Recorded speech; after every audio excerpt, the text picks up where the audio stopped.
how to sort the reminders widget by alert time, date modified or date created, by name or by category on the Samsung Galaxy S24 series. First, make sure you already add the reminders widget to the home screen.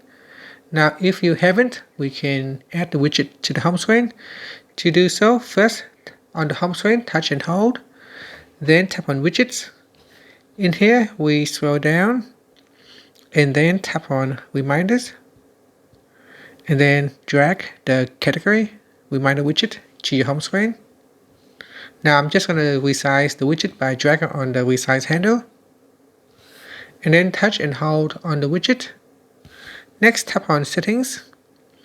In here, tap on sort by, and from this pop-up you can choose to sort by alert time, date modified, date created, name, and category. Select one of the options and then tap on done, and then tap on saved. And that's it. So here it shows date created oldest, and then tap on settings again, and in here we can change it. So we can change it to sort by alert time, and then tap on done, then tap on saved. And that's it. Thank you for watching this video. Please like and subscribe to my channel for more videos.